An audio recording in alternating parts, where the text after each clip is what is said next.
1987 সাল বলিউডে mister India, জালওয়া এবং হুকুমাতুর মতো সিনেমা তৈরি হয়েছিল। সিনেমার পর্দায় একের পর এক ঝড় তুলে চলেছেন বেশ কিছু তারকা, কিন্তু তারই মাঝে একজন পাঞ্জাবি যুবক তখন ট্যালেন্ট নিয়েই অন্যরকম কাজ করছেন। তার সমবয়সীদের মতো তিনি বলিউডে গ্ল্যামার এবং খ্যাতিতে মুগ্ধ হননি। হরিওম ভাটিয়া বা রাজীব নামে 20 বছর বয়সী ছেলেটির জীবনের লক্ষ্যটা ছিল হয়তো অন্যরকম। একটি সাক্ষাৎকারে অভিনেতা নিজেই বলেছেন, তিনি বাংলাদেশের ঢাকায় একটা সময় হোটেলে সবজি কাটার কাজ করতেন। এমনকি বাসনও মেজেছেন এই অভিনেতা। কিন্তু কে সেই অভিনেতা এবং একজন শেফ থেকে কিভাবে বলিউডের অন্যতম সেরা নায়ক হলেন, সে অজানা গল্প নিয়েই থাকছে আমাদের আজকের আয়োজন। এবং আপনাদের সাথে আছি আমি তাসমিয়া টুম্পা।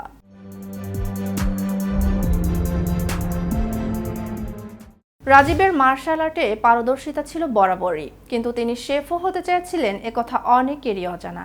একটা সময় তিনি ঢাকার মতিঝিলের পূর্বানী হোটেলের রান্নাঘরে কাজ করেছেন, সবজি কাটা এবং ক্যাটারিংয়ের কাজ করেছিলেন অভিনেতা। হোটেল কর্মীদের মধ্যে তার খুব বেশি বন্ধু ছিল না। অভিনেতা তার একটি সাক্ষাৎকারে বেশ কিছু স্নিপেট শেয়ার করেন।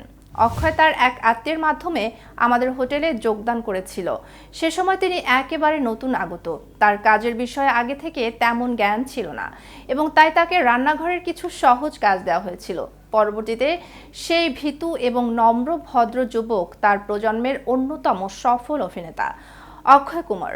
হ্যাঁ, জীবনের এই সময়টা ঢাকায় কাটান বলিউডের এই মেগাস্টার।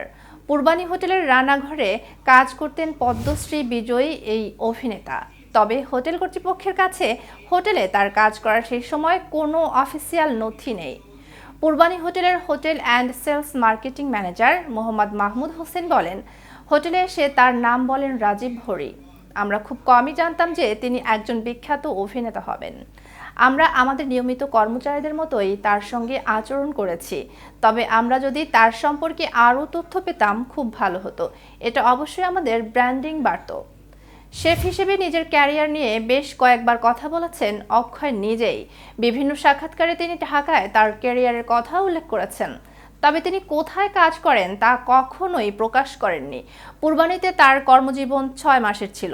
ঢাকার পর তিনি মুম্বাইয়ে স্থায়ীভাবে বাস শুরু করার আগে দিল্লিতে নেমে আসেন। কিছু অসফল চলচ্চিত্রে অভিনয় করার পর অক্ষয় অবশেষে 1992 সালে অ্যাকশন থ্রিলার চলচ্চিত্র খিলাড়ি দিয়ে বড় ব্রেক পান। তখন থেকেই অক্ষয়ের সাফল্য ধীরে ধীরে বাড়তে থাকে। উল্লেখ্য, অক্ষয় কুমারের জন্ম পাঞ্জাবের অমৃতসরে। বাবা সামরিক বাহিনীতে ছিলেন। অক্ষয় ডান্সার হিসেবে বেশ পরিচিত ছিলেন। তাইকোয়ান্দোতে ব্ল্যাক বেল্ট পাওয়ার পর তিনি আরও মার্শাল আর্ট শেখার জন্য ব্যাংককে যান। পরে থাইল্যান্ডে তিনি মুই থাই শেখার পর প্রধান ওয়েটারের কাজ করেন। তিনি বাংলাদেশের রাজধানী ঢাকার হোটেল পূর্বানীতেও কিছুদিন শেফ হিসেবে কাজ করেছেন। এছাড়া তিনি ভারতের পশ্চিমবঙ্গের কলকাতায় একটি ট্রাভেল এজেন্সিতেও কাজ করেছেন। যখন তিনি মুম্বাই ফেরেন তখন তিনি মার্শাল আর্ট শেখানো শুরু করেন। তার এক ছাত্র ফটোগ্রাফার কুমারকে মডেলিং করার জন্য পরামর্শ দেয়, যা ছিল তার চলচ্চিত্র অভিষেকের প্রথম ধাপ। আজ এ পর্যন্তই। এতক্ষণ কেটিভির সাথে থাকার জন্য ধন্যবাদ।